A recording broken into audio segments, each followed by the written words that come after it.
Eh bien, bonjour les gens. Et puis, bonne solstice d'hiver, c'est-à-dire du 21, c'est-à-dire hier, où nous sommes passés en plein hiver, c'est-à-dire que c'est un peu comme là, c'est un peu comme ici, en fait. Nous sommes passés ici en plein hiver, voilà, le cycle complet. Voilà. Et comme ils sont ici en plein hiver, c'est-à-dire c'est comme s'il était minuit, bah, quand il est, enfin minuit, le jour et la nuit, hein. C'est-à-dire que maintenant, comme on est en pleine solstice d'hiver, il y a la clarté qui commence à revenir. C'est-à-dire que les jours, tout doucement, maintenant, vont rallonger jusqu'au mois d'août. Voilà, à peu près. Enfin, c'est un peu différent. Les mois sont disposés différemment. C'est un peu pour que les gens comprennent, en fait. Voilà. Donc, en fait, c'est pour ça que c'est comme ça que ça fonctionne. Alors, moi, je voulais, par rapport à ça, bon, ça, c'est une petite, voilà, une petite parenthèse. On entend beaucoup parler en ce moment des gens qui parlent du phénomène OVNI, hein, objets volants non identifiés, ou les OSNI, objets sous-marins non identifiés. Après, il y en a qui portent d'autres noms. Alors, bon, alors évidemment, on ne sait pas ce que c'est, hein, bien sûr, mais enfin, moi, pour moi, de toute façon, il ne faut pas commencer à non plus aller voir des choses qui abracadabrantes. Aujourd'hui, moi, je pense que tout est possible. Alors, pour ma part, je pense que ce sont des appareils terrestres expérimentaux cachés, top secret, voilà. J'en ai déjà perçu d'ailleurs, mais voilà, rien ne prouve que ça soit pas terrestre. Donc il n'y a aucune raison de s'alarmer. Maintenant, moi, franchement, ça me fera, je pense que ça sera quelque chose de bien qu'il y ait des gens venus d'ailleurs qui viennent nous visiter, mais il y en a qui disent qu'ils se sont arrangés avec les gouvernements, hein. Moi, je suis désolé, mais quelqu'un qui vient derrière, il se pose ou il se pose pas, il va pas s'occuper. Voilà, hein. Il va pas s'occuper s'il a la permission ou pas, je pense. Donc, ça dépend s'ils sont bienveillants ou malveillants, mais enfin bon. Voilà. Alors, voilà, il y a la théorie, il y a la théorie de la Terre héliocentrique et la Terre géocentrique, d'accord? Donc le modèle héliocentrique, bah, c'est la Terre comme on la connaît, hein, c'est la Terre ronde, voilà, le globe. Alors, il y a évidemment cette manière de voir les choses avec le Soleil à 150 millions de kilomètres et la Lune pas très loin de nous. Le modèle qu'on nous a imposé et appris à l'école, bien entendu, hein, la marble, la Blue Marble, comme on nous a appelé, qui n'est autre qu'un montage, fait par informatique qu'on voit à la télévision. Alors moi, il y a une chose qui, je sais au pire de passer un peu pour un dingue, mais vous allez voir que mon raisonnement n'est pas si dingue que ça. Alors voilà, la représentation de la Terre telle qu'on la connaît, vous avez le ciel, enfin le ciel en blanc et la Terre, d'accord? Ça c'est la Terre sur le yin-yang. La Terre représentée par les Asiatiques, tout ce qui est solide, tout ce qui est terrestre, tout ce qui est sur le sol, fait partie du côté de Terre. Donc du côté yin, d'accord? Tout le monde ésotérique au-dessus, le monde nuageux, le monde des dieux, le monde ésotérique, le monde de la croyance, c'est au-dessus. Énergie de la terre, énergie du ciel, ou énergie du ciel, énergie de la terre. Donc si la terre est placée dans le noir, sur le yin-yang, c'est-à-dire en yin, et que le ciel est passé en yang, hein, de toute façon, la terre en intériorité, puisque c'est interne et en dur, c'est le monde matérialiste, on va dire, et le monde un peu plus ésotérique au-dessus, c'est plutôt vers l'extérieur. Voilà. D'ailleurs, la croyance, les dieux, c'est tourné vers l'extérieur, vers les autres, vers le partage, et la croyance interne, c'est le matérialisme. D'accord, voilà. Alors moi, il faudra qu'on m'explique une chose. Si la Terre était soi-disant héliocentrique, comme on nous le dit, et qu'elle se place ici, je vous signale à tous que le yin et le yang, cette partie du yin-yang, ça fait partie, puisque ça c'est le mouvement, ça c'est la stabilité. Donc si la Terre, sur laquelle nous sommes, représente ce modèle, puisque c'est le ciel et la Terre est forcément en stabilité, c'est-à-dire statique. La Terre est statique, et le ciel bouge. Voilà, d'accord? mais c'est la stabilité, elle est statique, comme les bâtons de Bruce Lee et la chaîne en mouvement. Donc la Terre est forcément statique. Donc pour moi, la représentation de la Terre par rapport au yin-yang, c'est une Terre solide, statique, un plan statique, rond, voilà, aplani, puisque on dit bien une planète, voilà, et un ciel au-dessus, voilà. Et vous avez le Soleil à environ 5 ou 6 000 km au-dessus. C'est-à-dire qu'il est géolocalisé, il se trouve dans la zone. Et de l'autre côté, vous avez, bon, là, on va dire la Lune. Et bon, là, il n'est pas représenté, mais on va dire le Soleil de ce côté-là. Voilà. Environ à 5-6 000 km au-dessus, de la même taille. Je pense que c'est le modèle qui marche en modèle électromagnétique avec une sorte de dôme au-dessus qui nous protège, est valable. Maintenant, ça ne veut pas dire que parce que la Terre est aplanie au milieu, puisqu'on appelle ça une planète, on n'appelle pas ça une rondelette, ça ne veut pas dire qu'il n'y a pas une boule autour qui l'entoure. Voilà. Alors évidemment, ça va faire sourire les gens, évidemment, ils vont dire n'importe quoi, qu'est-ce qu'ils nous racontent, tout ça. Bah oui, mais dans le modèle yin-yang, c'est forcément ce schéma-là. C'est un pan plat, avec une Terre en stabilité, et un ciel qui bouge. Ça ne peut pas être une boule qui tourne, puisque la Terre est représentée dans le noir. Le noir, c'est statique. Sinon, la Terre sera représentée, si elle bougeait, elle sera représentée là. Donc le modèle qu'on nous présente n'est pas réel. Je signale à tous les gens qui disent, parce que j'ai aussi connu dans mon entourage des gens qui m'ont dit, voilà, la Terre ne peut pas être ronde parce que quand on regarde les planètes sont rondes. Bah oui, d'accord. Mais je vous signale que quand vous jouez sur une table de billard, toutes vos billes de billard, elles sont rondes, mais le plan sur lequel vous jouez, il est bien plat. Donc, voilà. Hein. Alors évidemment, personne n'a été voir là-haut comment c'était. Donc, pour ma part, je pense que les deux modèles peuvent être... pour moi, les deux modèles sont valides. Maintenant, je pense, pour ma part, je pense que la Terre est arrondie et aplanie à la fois. Voilà, je m'explique. Pour moi, la Terre est certainement beaucoup plus grande que ce qu'on veut nous le dire, avec aux extrémités des plans aplanis. C'est comme si vous aviez un ballon et puis au-dessus du ballon, vous avez une zone, un cercle rond au-dessus du ballon où on est nous. Et par exemple en dessous pour l'hémisphère sud, l'hémisphère nord. Ou alors le plan est plat comme ça et totalement statique. Pour moi, les deux modèles sont valables.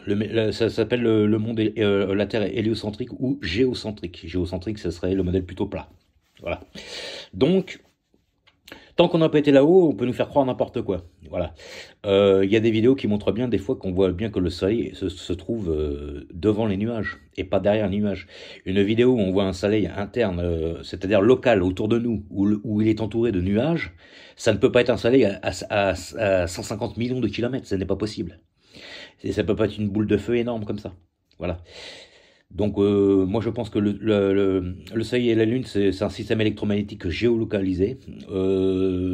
Ça fait un peu comme si le soir vous aviez un vélo puis que vous allumez la lampe avant et la lampe arrière. Hein. La lampe arrière c'est la lune et puis la lampe avant c'est le soleil et puis voilà. Et puis c'est tout, hein, voilà. Et puis la lune, elle a un peu sa propre réflexion, on va dire comme si la lune elle était phosphorescente, on va dire. Elle a sa propre lumière interne, donc voilà. Mais vous remarquerez encore une fois que vous avez tout et son contraire, et voilà. Donc les Asiatiques, il y a des millions d'années, j'allais dire des millions d'années, des milliers d'années ont inventé le yin-yang, hein. Tout est son contraire, hein, bien sûr. Dans n'importe quoi que vous pouvez avoir comme chose, n'importe quoi, un livre biblique, une croyance, vous avez toujours le côté clair, le côté sombre de la chose. Ça fonctionne toujours par binôme, par paire, toujours. Introverti, extraverti.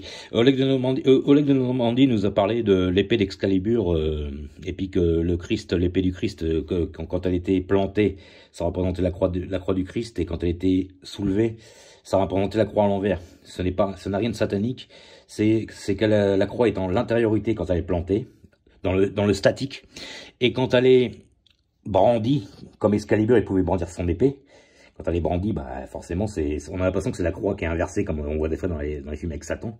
Ce n'est pas ça, c'est que la croix, quand elle est plantée, la personne est statique. Quand elle est brandie, la personne est en mouvement. Moi, je le vois comme ça. Donc, je pense que le Normandie a parfaitement raison.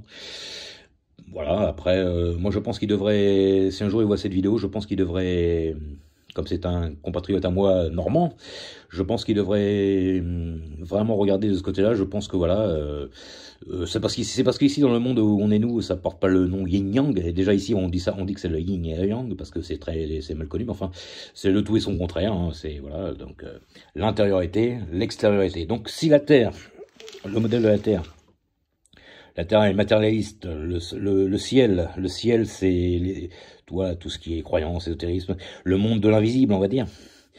Si la Terre est ici, elle ne peut pas bouger. C'est le côté statique. Donc voilà. Alors, moi, je ne crois à rien de spécial. Hein. Pour moi, les deux modèles sont valides. Je pense que on nous présente une Terre un peu en forme de citrouille, on va dire, un peu grande, un peu aplanie au pôle. Je pense que ça se tient. Maintenant, à une époque, on nous avait parlé d'une Terre un peu plus aplanie avec l'hyperborée et puis le pôle, l'Antarctique, tout ça. Bon. Dans le modèle géocentrique, la Terre est une immense terre plane avec des océans et le pôle antarctique de glace tout autour et le pôle nord ici au milieu avec l'hyperborée au milieu. Et moi je pense que ce plan se tient. Maintenant il faut pas oublier que le monde a peut-être évolué en millions d'années et puis cette épaissie a changé de forme.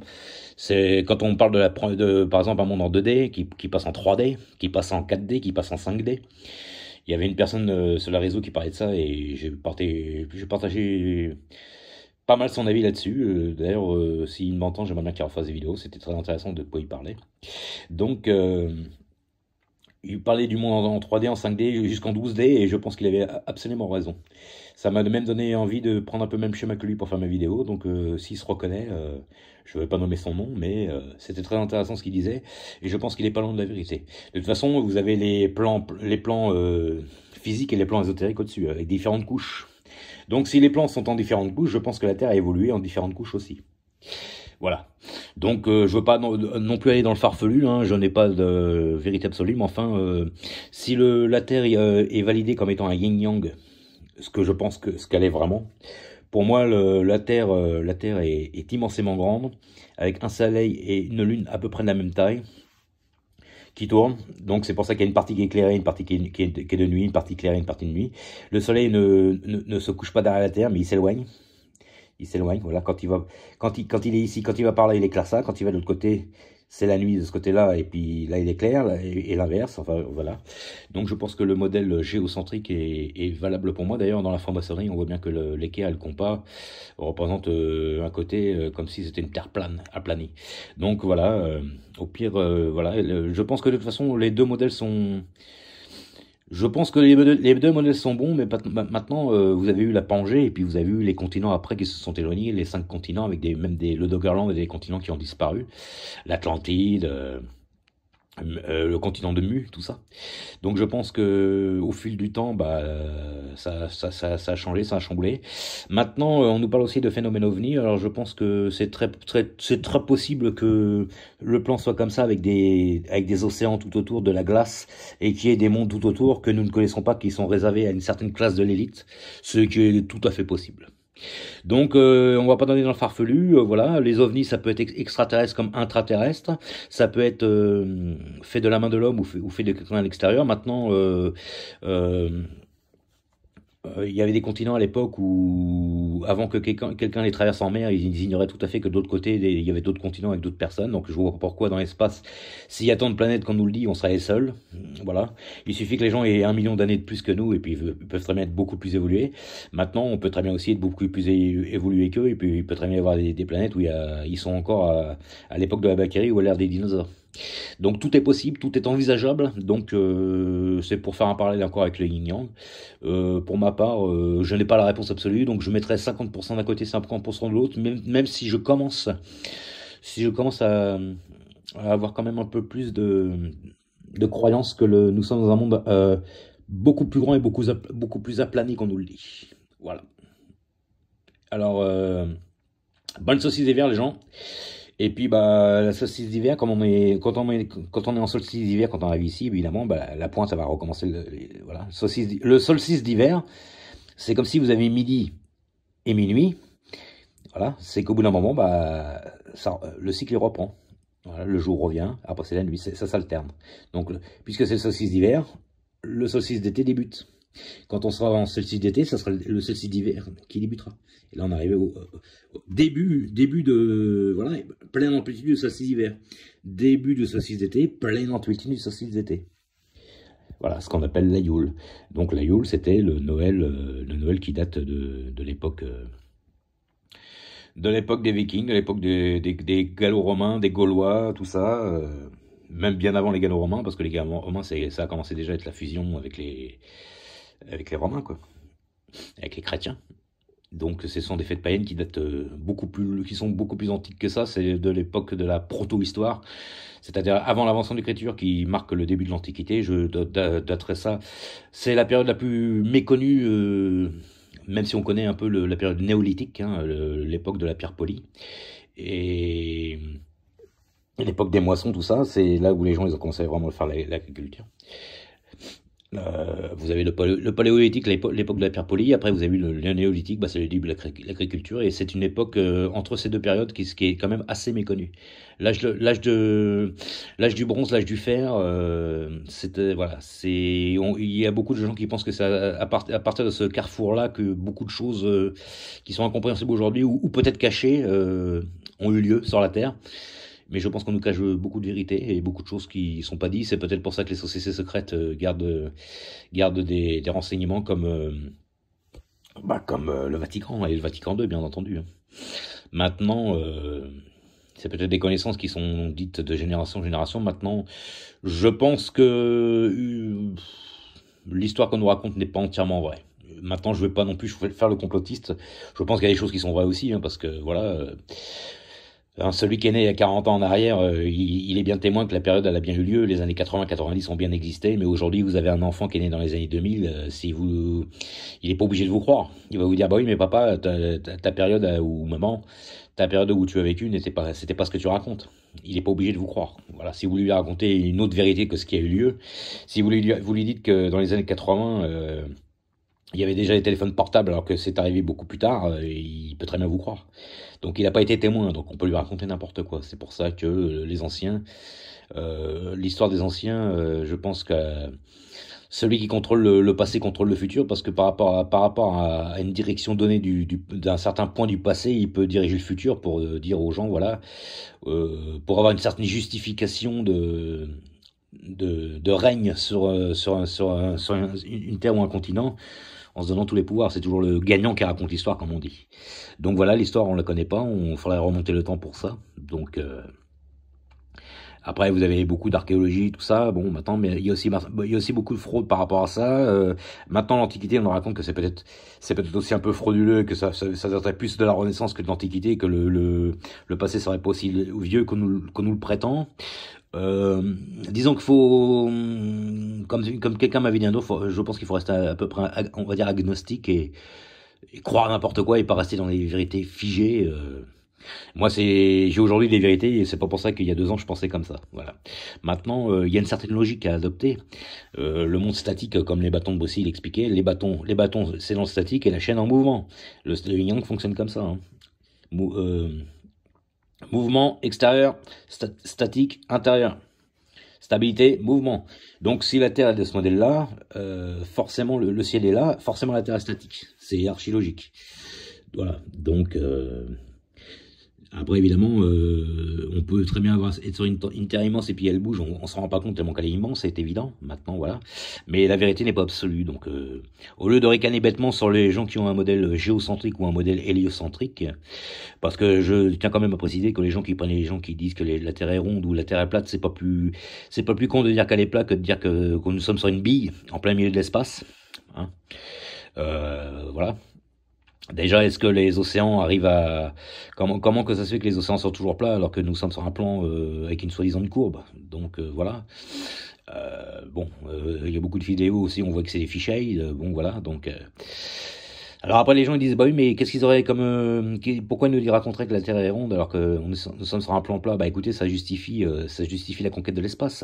Sur un plan plat fermé avec un dôme électromagnétique, ce n'est pas possible que autour de nous il y ait des extraterrestres et des planètes autour. C'est forcément tout est géolocalisé avec des étoiles au-dessus.